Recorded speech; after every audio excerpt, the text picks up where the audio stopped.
Zara Anderson had never been late to anything in her entire 26 years of life, until the morning her alarm failed to go off, and she woke to find sunlight streaming through her bedroom window at an angle that made her stomach drop.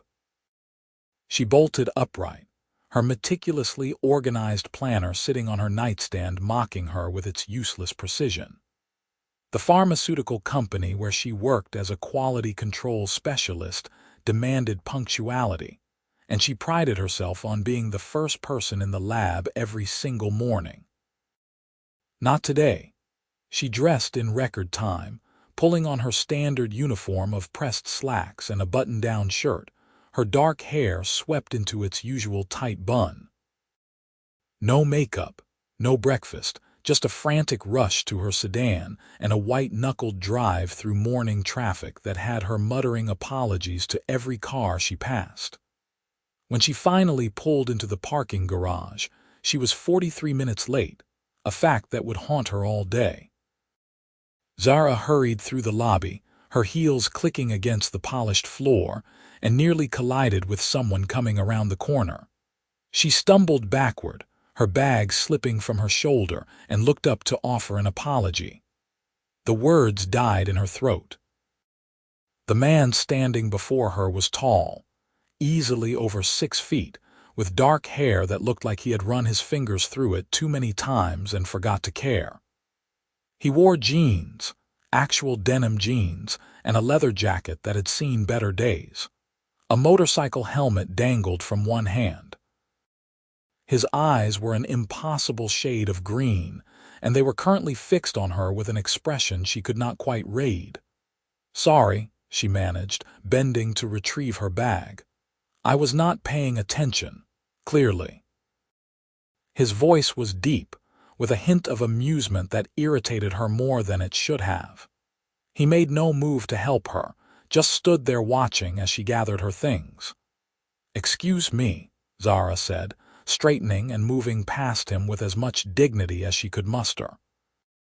She had no time for strange men in motorcycle jackets who looked at her like she was some kind of curiosity.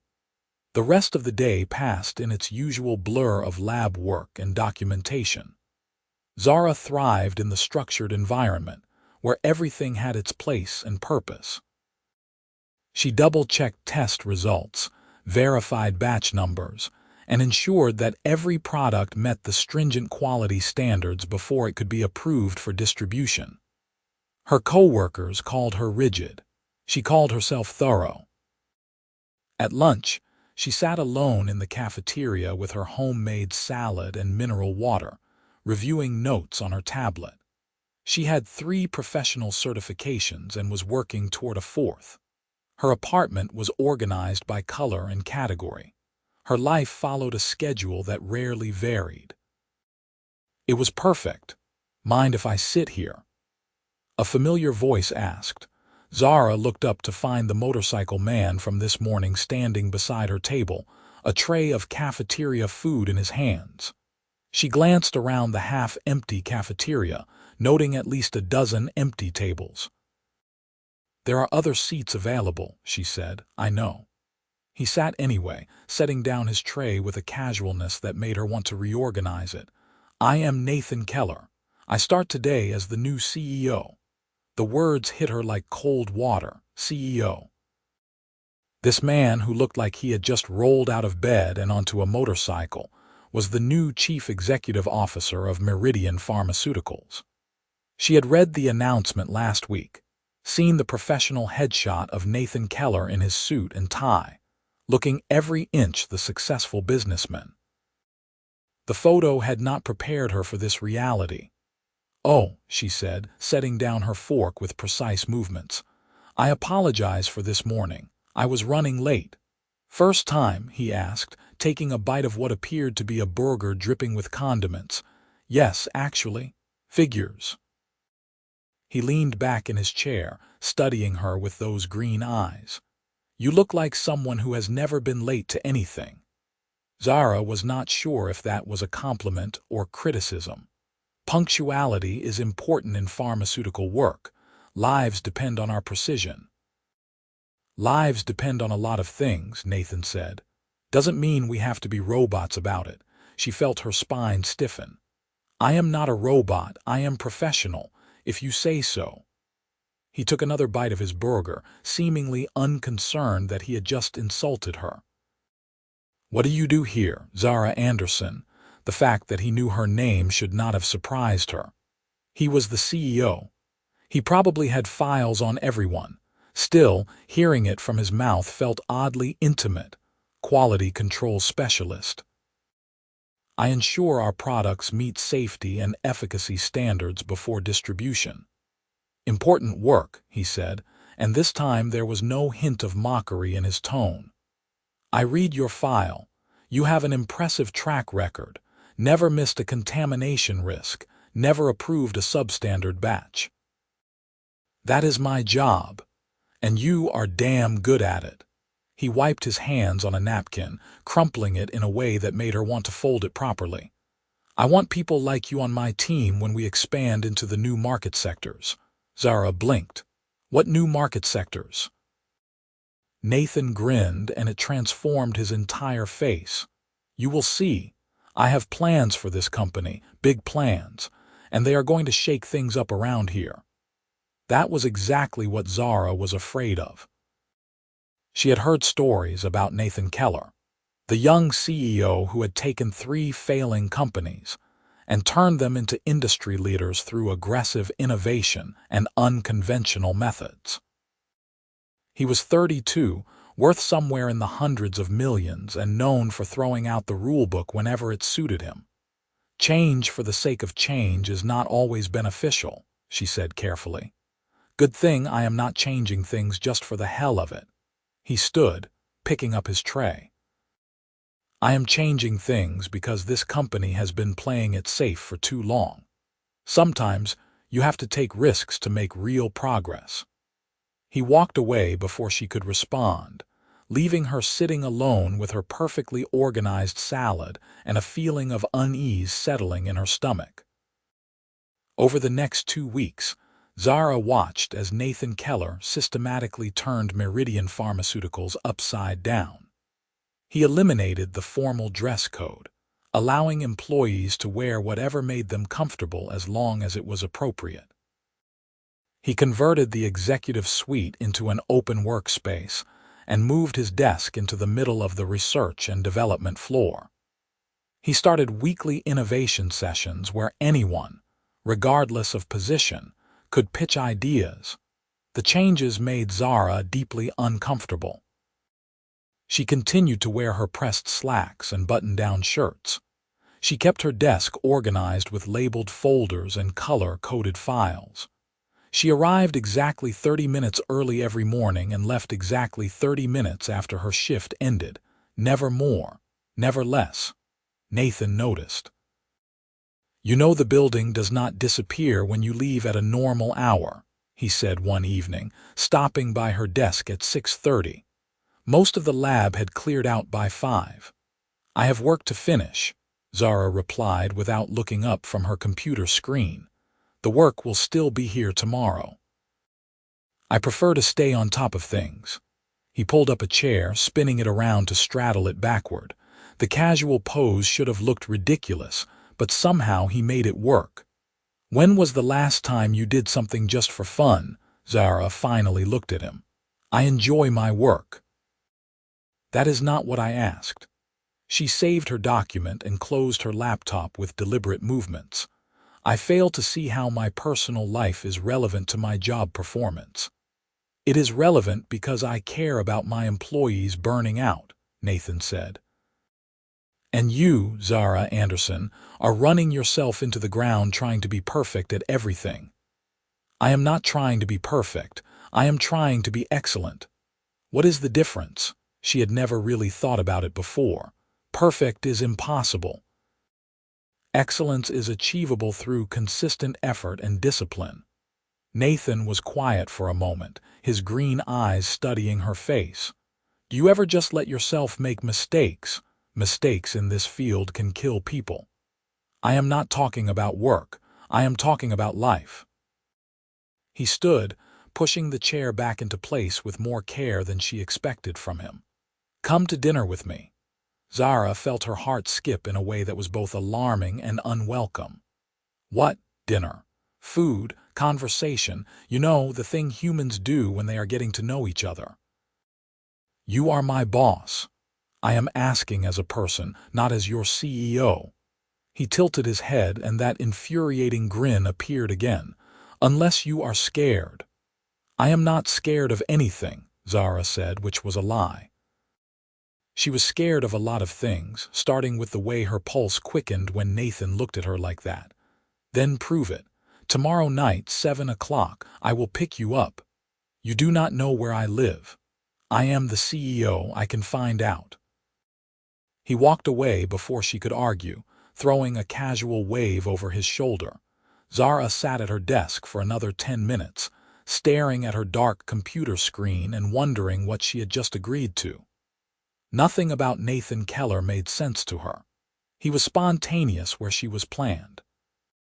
He was casual where she was formal. He took risks while she calculated every possible outcome before making a decision. They were complete opposites in every way that mattered. And yet, she found herself going home and standing in front of her closet for 20 minutes, trying to decide what to wear to dinner with a man who made her feel off balance and exhilarated in equal measure. The next evening, Nathan arrived at her apartment building exactly at 7, riding a motorcycle that looked like it cost more than her car. He wore dark jeans and a black Henley that fit him in ways that made Zara forget how to breathe properly. She had settled on a simple dress, navy blue and understated, with her hair down for once. Nathan's expression when she opened the door made the 20 minutes of closet anxiety worth it. "You look beautiful," he said simply. "Thank you." She locked her door with hands that trembled slightly. "I assume we are not taking the motorcycle." He laughed, a genuine sound that seemed to start deep in his chest. "I brought the car for you. I figured the motorcycle might be pushing my luck." The car turned out to be a sleek black sports car that probably cost more than she made in 2 years. Nathan opened her door, waited until she was settled, then closed it gently before walking around to the driver's side. "Where are we going?" Zara asked as he pulled into traffic. "A place I think you will like. Small, quiet, exceptional food." He was right. The restaurant was tucked away on a side street, the kind of place you would never find unless you knew to look for it. The interior was intimate without being cramped, elegant without being pretentious. They were seated at a corner table with a view of the city lights. "How did you find this place?" Zara asked, accepting a menu from the waiter. "I make it a point to discover hidden gems wherever I go," Nathan said. "The best things are usually off the beaten path." They ordered, and then came the hard part, conversation. Zara was excellent at discussing work, adequate at small talk about weather and current events, and absolutely terrible at genuine personal interaction. Nathan seemed to sense this, because he did not push. Instead, he told her about growing up in Seattle, the son of 2 teachers who had instilled in him a love of learning and a healthy disrespect for arbitrary rules. "They always said that if something did not make sense, I should question it," he explained, swirling wine in his glass. "Drove my teachers crazy, but it served me well in business." "Not all rules are arbitrary," Zara pointed out. "Some exist for good reasons." "Absolutely. The key is knowing which ones to follow and which ones to break." He leaned forward, elbows on the table. "What about you?" Where did Zara Anderson learn to be so disciplined? She hesitated, then decided honesty was easier than evasion. "My parents were addicts, both of them. I grew up in chaos, never knowing if there would be food in the house or if the electricity would be on. I swore that when I was old enough to control my own life, I would never let anything be uncertain or disorganized again." Nathan's expression softened. "That must have been hard. It made me who I am." Strong, capable, afraid to let go even a little bit. Zara bristled. I am not afraid. Then why does the idea of being spontaneous terrify you? It does not terrify me. It just seems inefficient. Life is not supposed to be efficient, Zara. It is supposed to be lived. He reached across the table, his hand covering hers. The contact sent electricity up her arm. When was the last time you did something without planning it first? This dinner, she said quietly. And is it so terrible? She looked at their joined hands, then up at his face. His green eyes were intense, focused entirely on her like she was the only person in the world who mattered at that moment. No, she admitted. It is not terrible at all. The waiter brought their food and the conversation shifted to safer topics. Nathan talked about his plans for Meridian, his vision of expanding into personalized medicine and using artificial intelligence to streamline drug development. Zara found herself drawn in despite her reservations, asking questions and offering insights from her quality control perspective. You see the potential, do not you? Nathan said, his face animated with enthusiasm. We could revolutionize patient care. We could also make catastrophic mistakes if we move too fast, Zara countered. Innovation without proper safeguards is just recklessness. And safeguards without innovation is stagnation. He grinned at her. This is why I need you on this project. You will keep me from flying too close to the sun. Someone has to. They argued companionably through dessert, debating the merits of rapid development versus careful testing. Neither one willing to concede entirely, but both enjoying the mental sparring. Zara could not remember the last time she had engaged with someone so thoroughly, where disagreement felt like collaboration rather than conflict. When Nathan drove her home, he walked her to her door like a gentleman from another era. I had a good time tonight, he said, hands in his pockets. Even if you think I am a reckless chaos agent. I had a good time too, Zara admitted. Even if you think I am an uptight robot. I never said robot, I said disciplined. There is a difference. He reached out, tucking a strand of hair behind her ear. The gesture was so tender it made her chest ache. Can I see you again, outside of work? Why? The question came out before she could stop it. Nathan looked genuinely puzzled. Because I like you, because you challenge me.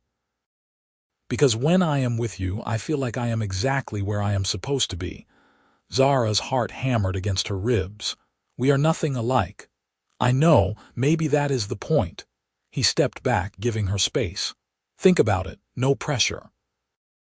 She watched him walk away, watched him drive off in his expensive car, then went inside and sat on her couch in the dark for an hour, trying to understand what was happening to her carefully ordered life. Work became more complicated after that. Nathan did not treat her differently in professional settings, but Zara found herself hyper-aware of his presence. When he walked through the lab, she tracked him with her peripheral vision. When he spoke in meetings, she listened to the cadence of his voice. When he laughed at someone's joke, she felt an irrational spike of jealousy. It was ridiculous. She barely knew him. They had nothing in common. He was her boss, for heaven's sake, and worth more money than she could fathom. She should maintain professional distance and focus on her work. Instead, she found herself saying yes when he asked her to lunch, and yes again when he invited her to a gallery opening, and yes a third time when he suggested they take a cooking class together because he had never learned to make pasta from scratch and thought it might be fun to try. The cooking class was a disaster. Nathan treated recipes like loose suggestions, throwing in extra ingredients and improvising techniques with cheerful abandon. Zara followed the instructions with precision, measuring everything to the exact gram. They ended up with two completely different dishes, his a chaotic but surprisingly delicious mess, hers perfectly executed but somehow lacking soul. "Want to try mine?" Nathan offered, holding out a fork. Zara accepted, tasting the pasta that had far too much garlic and not nearly enough salt by the recipe's standards. It was delicious. "How did you make this work without following the measurements?" I tasted as I went and adjusted. He tried hers, nodding appreciatively. "This is really good too. Technically perfect. But, but mine has more heart." He said it without arrogance, just stating a fact. "You cannot measure heart in a recipe." "Exactly." He set down his fork, his expression turning serious. "Zara, can I ask you something?" "Of course." "Why are you so afraid of making mistakes?" She stiffened. "I already told you. In my line of work, mistakes have consequences." "I am not talking about work. I am talking about this." He gestured between them. "You and me, you are holding back and I can feel it." Zara looked down at her perfectly plated pasta. "Because this does not make sense. We are too different. You are spontaneous and I need structure. You take risks and I calculate outcomes. You are a CEO worth millions and I am a lab technician who budgets her grocery shopping. None of that matters." "How can it not matter?" Nathan reached across the small cooking station, cupping her face in his hands. "It does not matter because when I am with you, I feel grounded. You make me think before I leap. You challenge me to be better, more careful, more thoughtful. And maybe I do the same for you.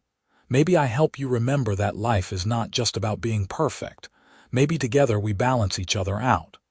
Or maybe we are just too different and this is a terrible idea," Zara whispered, but she did not pull away from his touch. "Maybe," Nathan agreed. "Or maybe different is exactly what we both need." He kissed her then, gentle and questioning, giving her every opportunity to pull away.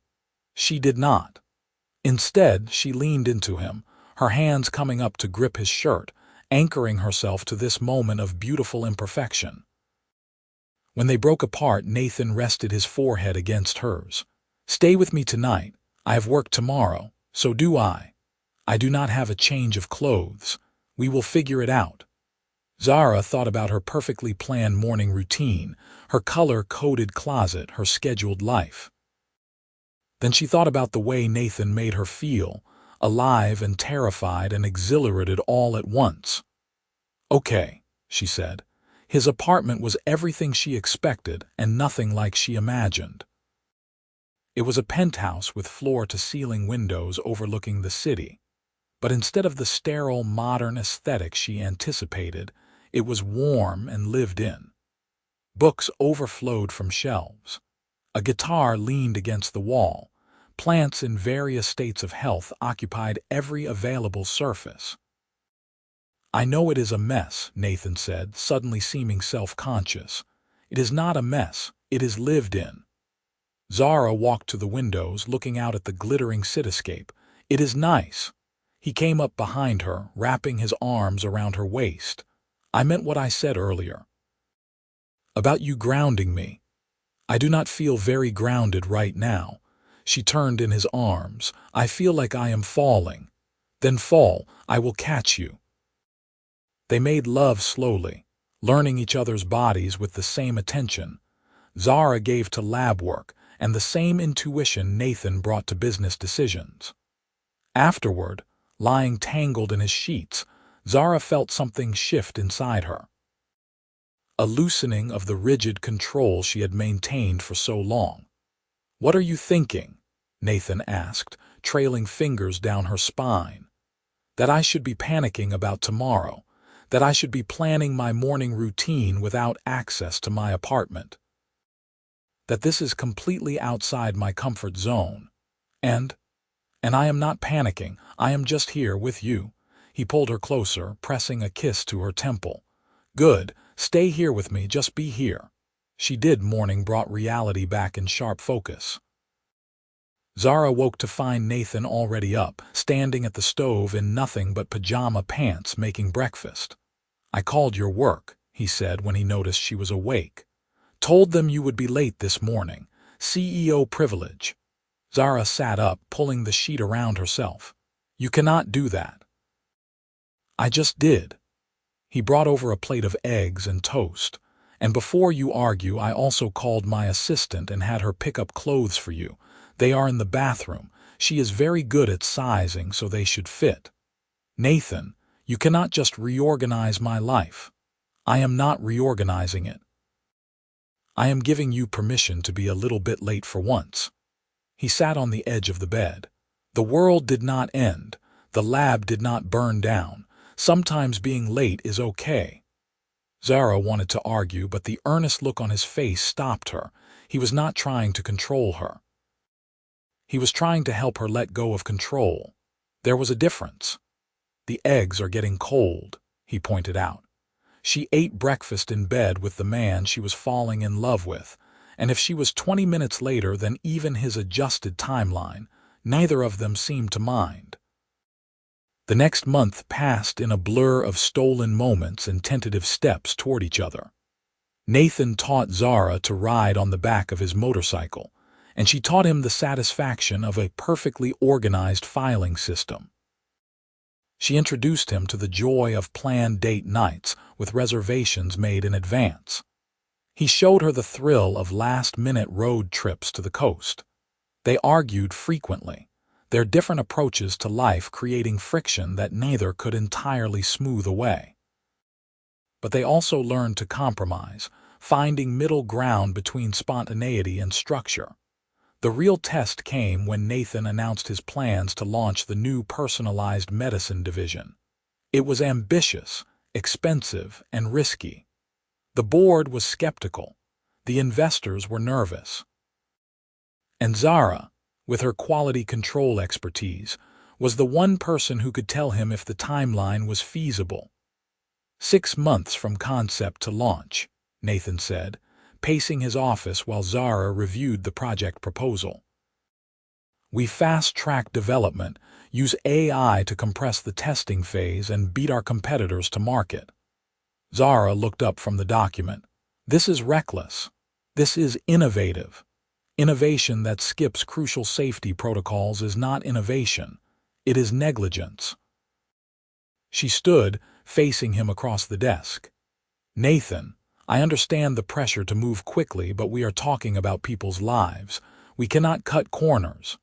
I am not suggesting we cut corners. I am suggesting we work smarter. By compressing 18 months of development into 6. That is not working smarter. That is gambling with patient safety. His jaw tightened. You do not think I care about safety. I think you care more about being first. The words came out harsher than she intended, but she did not take them back. Nathan was silent for a long moment, his hands braced on the desk. When he finally spoke, his voice was carefully controlled. Is that really what you think of me? That I would risk lives for market share? Zara felt the weight of the question. This was more than a professional disagreement. This went to the core of who they were, and whether they could bridge the fundamental gap between his approach and hers. I think you are brilliant and visionary, and sometimes you get so focused on the goal that you do not see the risks along the way, she said quietly. And I think you hired me specifically to be the person who points out those risks. The tension in his shoulders eased slightly. You are right. I did hire you for that. He walked around the desk, stopping in front of her. So tell me, what would a realistic timeline look like? They spent the next 4 hours working through the proposal. Zara identifying critical testing phases that could not be compressed, and Nathan finding creative solutions to streamline administrative processes. By the time they finished, they had a 12-month timeline that satisfied both innovation and safety requirements. This is good, Nathan said, reviewing the final document. This is really good. We can present this to the board. We, Zara asked. You are the quality control lead on this project. Your credibility will sell this as much as my vision. He looked at her with something like pride. We are a team, Zara, in this and everything else. The board meeting 2 weeks later was intense.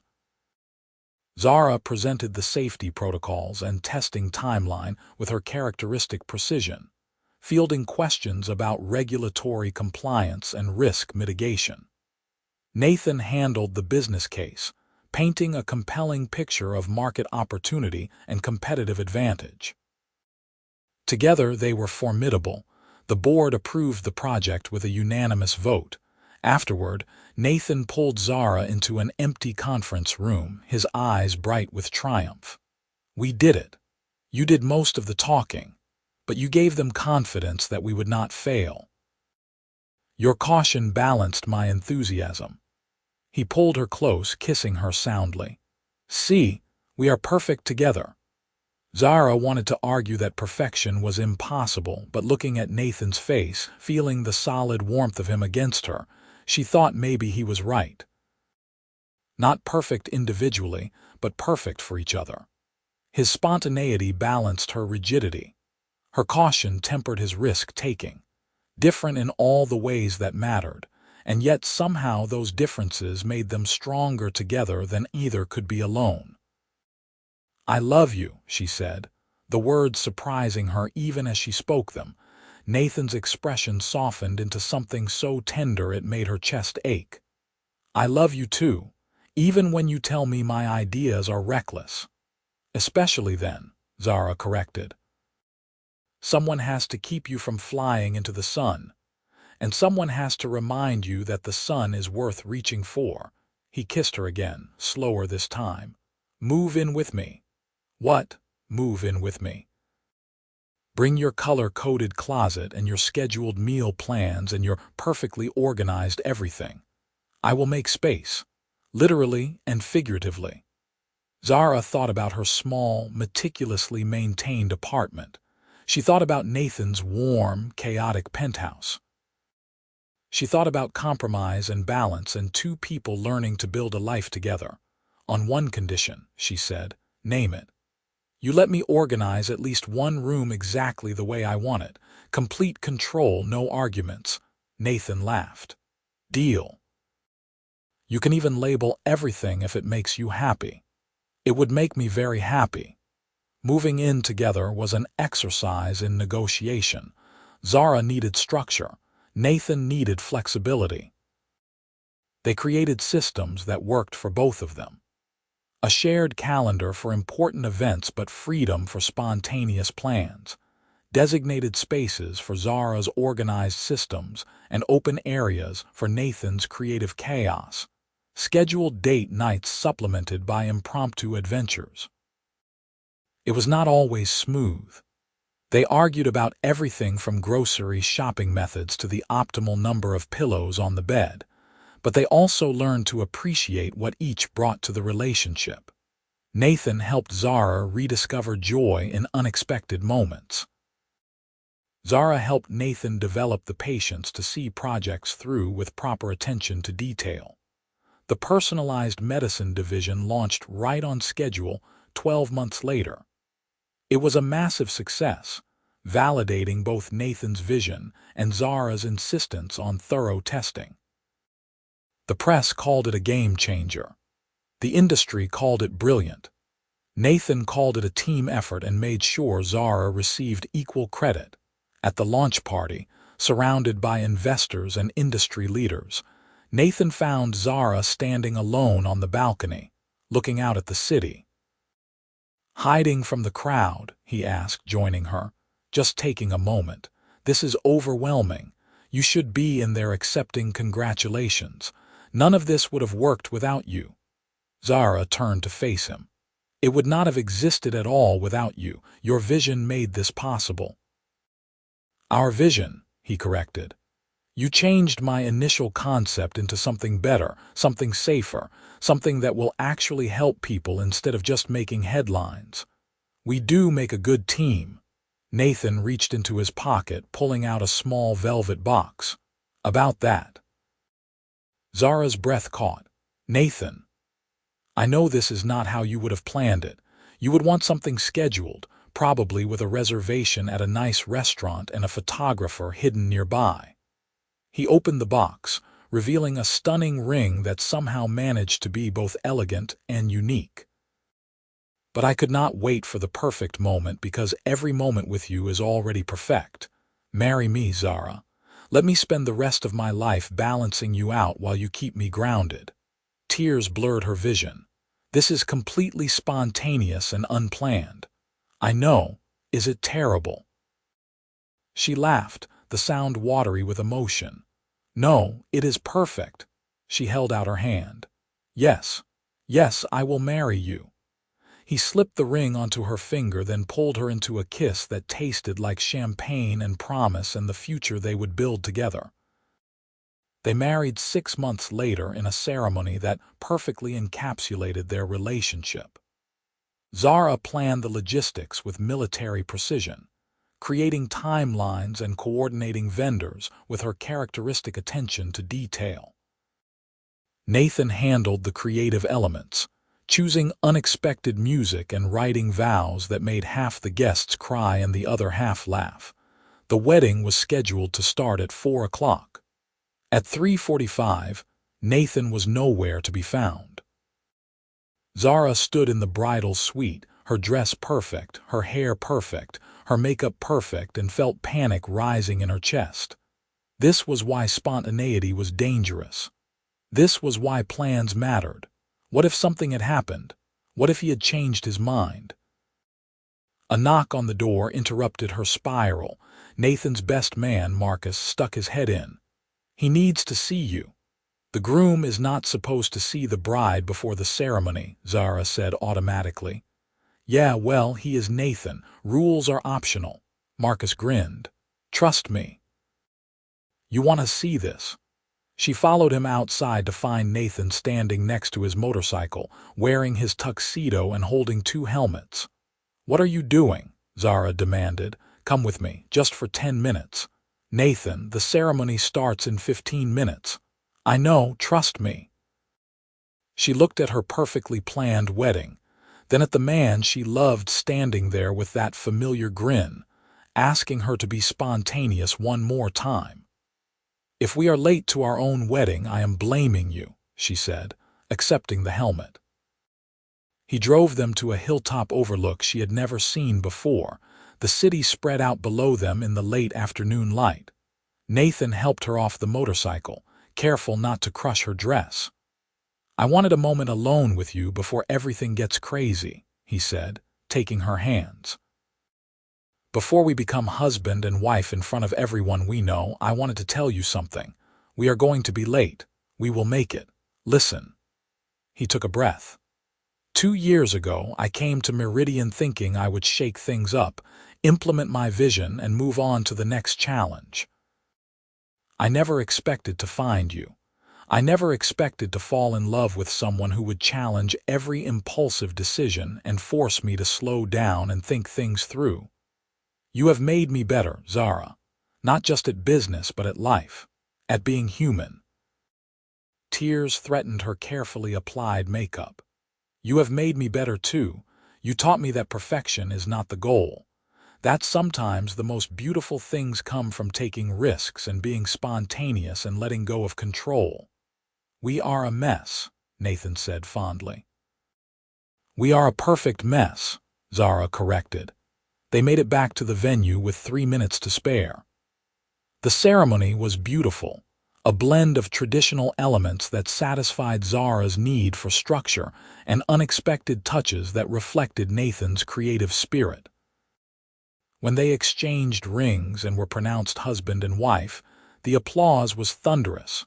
The reception was everything Zara had planned and more. The food was exceptional, the music perfect, the timeline running exactly as scheduled. Right up until Nathan grabbed her hand during their first dance and whispered, "Want to get out of here?" "What? No, we have the cake cutting, the toasts, the bouquet toss. Or we could skip all that and start our honeymoon early." Zara looked around at their guests, having a wonderful time. She looked at the carefully planned schedule sitting on the coordinator's clipboard. She looked at her husband's hopeful face. "Give me 5 minutes to say goodbye to my parents," she said. They slipped away before dessert, racing to Nathan's car like teenagers escaping prom. Their guests would understand, or they would not. Either way, Zara found she did not care as much as she thought she would. The honeymoon was 2 weeks in Italy, a country neither of them had visited before. Zara had researched extensively, creating detailed itineraries for each day. Nathan ignored approximately 60% of them, leading her down side streets to discover hidden trattorias and convincing her to skip the scheduled tour in favor of renting a Vespa and getting lost in the countryside. "We missed the Vatican tour," Zara said, watching the sunset from a hillside vineyard Nathan had spotted from the highway. "We can go to the Vatican anytime. This moment only happens once." He poured her more wine, the cheap kind they had bought from a roadside stand. "Any regrets?" She considered. By her original plan, they should be in Rome right now, viewing Renaissance art in a climate-controlled museum. Instead, they were drinking questionable wine in a field, watching the sun turn the Tuscan hills golden. "No regrets," she said honestly. "This is perfect." They returned home tanned and happy, ready to tackle life as a married couple. Work continued to challenge them in the best ways. Nathan pushed ambitious projects forward, and Zara ensured they met safety and quality standards. They argued and compromised and occasionally had to agree to disagree, but they never stopped respecting each other's perspectives. A year into their marriage, Zara discovered she was pregnant. She told Nathan by putting a positive pregnancy test in his coffee cup one morning, wrapped in tissue paper. He stared at it for a full minute, then looked up at her with wonder on his face. "Really, really? I am 8 weeks along. 8 weeks and you are just telling me now?" "I wanted to wait until after the first trimester to be safe, but I could not keep it to myself anymore." She bit her lip. "Are you happy?" Nathan stood, crossing the kitchen to pull her into his arms. Happy does not even begin to cover it. Terrified, excited, grateful, overwhelmed, all of it. "Me too." Pregnancy was another exercise in compromise. Zara wanted to plan everything from nursery colors to birth plans to pediatrician interviews. Nathan wanted to stay flexible and see how things unfolded. They met in the middle, preparing practically while leaving room for the unexpected. Their daughter arrived 3 days before her due date, after 12 hours of labor that went nothing like Zara's carefully constructed birth plan. But when the doctor placed that tiny, screaming bundle in her arms, Zara discovered that some things were worth all the chaos and uncertainty. "She is perfect," Nathan whispered, his finger tracing their daughter's impossibly small hand. "She is beautiful," Zara agreed. "What should we name her?" They had debated names for months without reaching agreement. Zara had a list of carefully researched options with meanings and origin stories. Nathan had suggested everything from classic to completely invented. "I was thinking Natalie," he said. "It means Christmas Day, and even though it is June, she feels like a gift." Zara looked down at her daughter, at this perfect, unexpected miracle who had turned her organized life completely upside down in the best possible way. "Natalie Anderson Keller. I love it." Parenthood tested them in ways neither anticipated. Zara struggled with the unpredictability of an infant schedule. Nathan struggled with the weight of responsibility. But they learned together, supporting each other through sleepless nights and terrifying firsts, celebrating milestones and finding joy in the chaos. On Natalie's first birthday, they threw a party that somehow embodied both of their styles. Zara organized the logistics flawlessly. Nathan filled the backyard with unexpected touches like a petting zoo and a bubble machine. Their friends and family mingled, celebrating not just Natalie but the family she had completed. "Can you believe it has been a year?" Nathan asked, watching their daughter destroy her cake with enthusiastic hands. "Sometimes it feels like forever. Sometimes it feels like yesterday." Zara leaned against him. "Thank you. For what? For teaching me that different can be perfect. For showing me that the best things in life are usually unplanned. She looked up at him. For being exactly what I needed even when I did not know I needed it. Nathan kissed her temple. Right back at you. You balance me. You make me better. You and Natalie are my entire world. They stood there watching their daughter, surrounded by friends and family, living a life that looked nothing like what Zara had planned and everything like what she needed. Nathan was still spontaneous and impulsive, pushing boundaries and taking risks. Zara was still careful and methodical, keeping them grounded and safe. But together, they created something neither could have built alone. A family, a life, a love that worked precisely because they were so different. Years passed in a beautiful blur.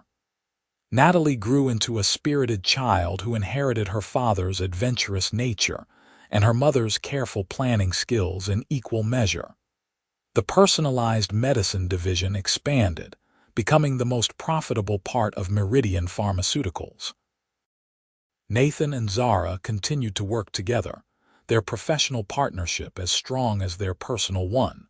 On their 5th wedding anniversary, Nathan surprised Zara by recreating their first date at the hidden restaurant where it all began. Same table, same wine, same menu. I cannot believe you remembered every detail, Zara said, looking around at the familiar space. You are not the only one who can plan things, Nathan said. I wanted to remind us of where we started. 2 people who had no business falling in love. 2 people who were perfect for each other and just did not know it yet. He reached across the table, taking her hand. I have something for you. He pulled out an envelope, sliding it across the table. Inside were blueprints for a research facility. What is this? Zara asked. The Nathan Keller Institute for Medical Innovation, a research center focused on developing safer, faster drug development protocols. You would be the director, complete control over methodology and standards. Zara stared at the blueprints, then at her husband. Nathan, this is massive. The funding alone would be millions. Tens of millions, actually, but worth it. Your approach to quality control, your insistence on proper testing, your refusal to cut corners even when it would be easier, that deserves its own platform. Think about what you could accomplish with unlimited resources and no one telling you to move faster.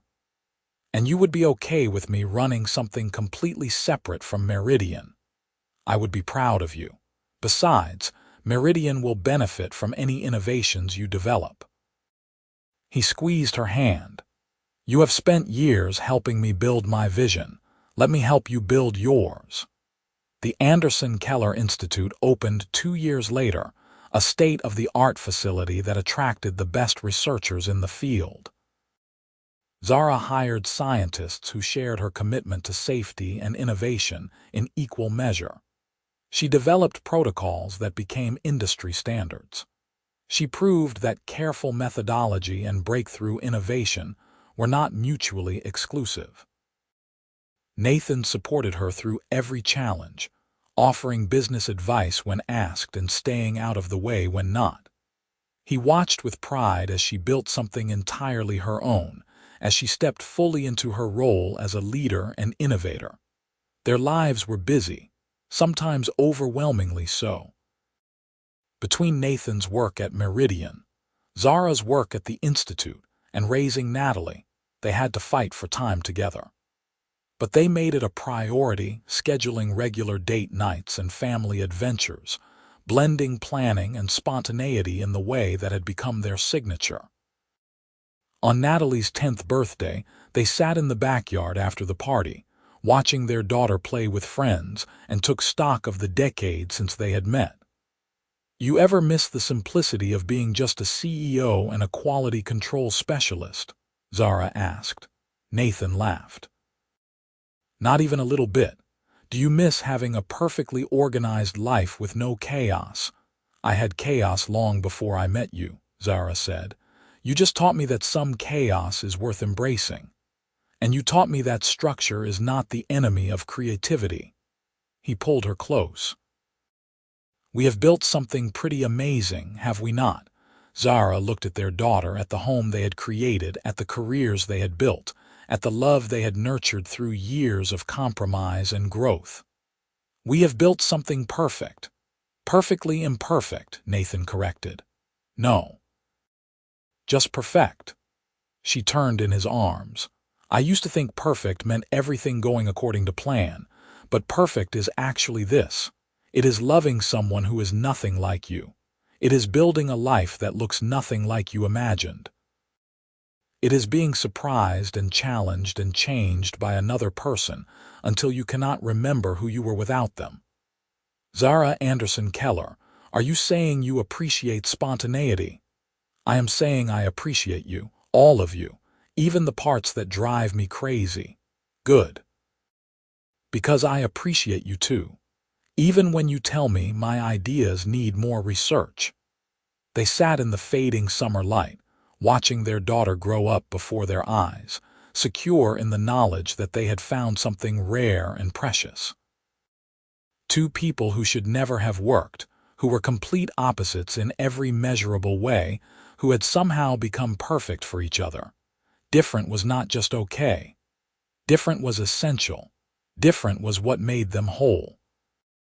And as Nathan leaned down to kiss his wife while their daughter's laughter filled the air, he knew that all the rules he had ever broken and all the plans Zara had ever made had led them exactly where they were meant to be. Together, different, and absolutely perfect.